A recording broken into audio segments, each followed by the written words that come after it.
মাত্র 4টি এলাচ দিয়ে আপনি আপনার ভালোবাসার ব্যক্তিকে আপনার প্রেমের পাগল বানাতে পারবেন, আপনার প্রেমে দিওয়ানা বানাতে পারবেন, তাকে আজীবনের জন্য আপনার বশীকরণ করে রাখতে পারবেন।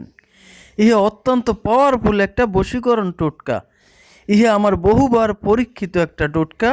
আজ পর্যন্ত যতজন লোকেই এই এলাচ দিয়ে বশীকরণের টোটকাটি প্রয়োগ করতে পেরেছে, প্রত্যেকেই ভালোবাসায় সফল হয়েছে, ভালোবাসার মানুষটিকে তার প্রেমের পাগল বানাতে পেরেছে।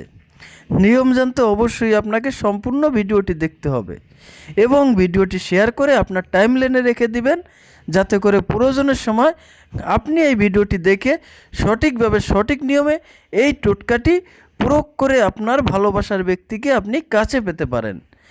এই জন্য প্রথমেই আপনাকে যে কোনো দিন বাজার থেকে এক দামে 4টা এলাচ কিনতে হবে। এলাচ 4টা ফ্রেশ হতে হবে, ভালো মানের, কোনো ছেঁড়া ফাটা থাকতে পারবে না। এরপরে আপনি ওই এলাচ 4টা নিয়ে আসবেন আপনার বাসায়।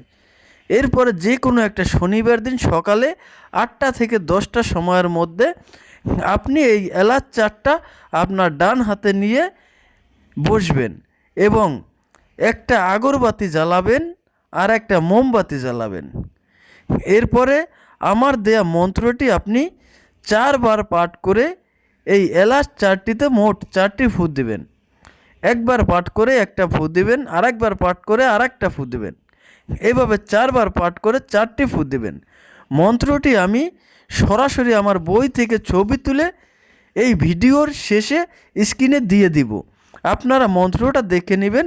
আপনারা চাইলে মন্ত্রটা মুখস্থ করেও নিতে পারেন এবং যদি মুখস্থ করা সম্ভব না হয় তাহলে আপনারা মন্ত্রটা দেখে দেখেও বলতে পারবেন। আর মন্ত্রের মধ্যে যে অমুকি একটা স্থান আছে, ওই অমুকির পরিবর্তে আপনারা আপনার সেই কাঙ্ক্ষিত নারী কিংবা পুরুষের নামটি উল্লেখ করবেন। যখন এই মন্ত্রটা আপনার 4বার পাঠ করে এই এলাচে 4টি ফু দেওয়া হয়ে যাবে, আপনি তখন এই এলাচ থেকে একটা এলাচ চিবিয়ে খেয়ে ফেলবেন, আর একটা এলাচ আপনি রেখে দিবেন, আর 2টা এলাচ ওই সময় আপনি আগুনে জ্বালিয়ে দিবেন। যেই এলাচটা আপনার কাছে রইল ওই এলাচটা আপনি সংরক্ষণ করে রেখে দিবেন। যে কোনো সময় যে কোনো দিনে আপনি আপনার সুযোগ বুঝে আপনার সেই কাঙ্ক্ষিত ব্যক্তিকে যে কোনোভাবে হোক খাওয়াবেন। অর্থাৎ সে যদি কোনো তরকারি খায়, আপনি চাইলে ওই তরকারির ভিতরেও এলাচটা দিয়ে তরকারি রান্না করে তাকে খাওয়াতে পারেন, অথবা যদি কাঁচা খাওয়াতে পারেন সেক্ষেত্রে আরও ভালো হবে। যদি কাঁচা খাওয়াতে না পারেন তাহলে কোনো তরকারির সাথে মিশিয়ে খাওয়াতে পারেন। এখন অনেকেই বলতে পারেন যে ভাই এই তরকারি তো অনেক লোকে খাবে। ভাই এতে কোনো সমস্যা নাই, এই মন্ত্রের মধ্যে আপনি তার নামটা অবশ্যই উল্লেখ করবেন, এতে করে এই তরকারি অন্য লোক খেলে তাদের কোনো সমস্যা হবে না। আপনি যার উপর প্রয়োগ করবেন শুধু এই প্রভাবটা তার উপর গিয়েই পড়বে। এই কাজটা যদি আপনারা নিয়ম মতো করতে পারেন, আমি গ্যারান্টি দিয়ে বলতে পারি আপনারা 100% ফলাফল পাবেন।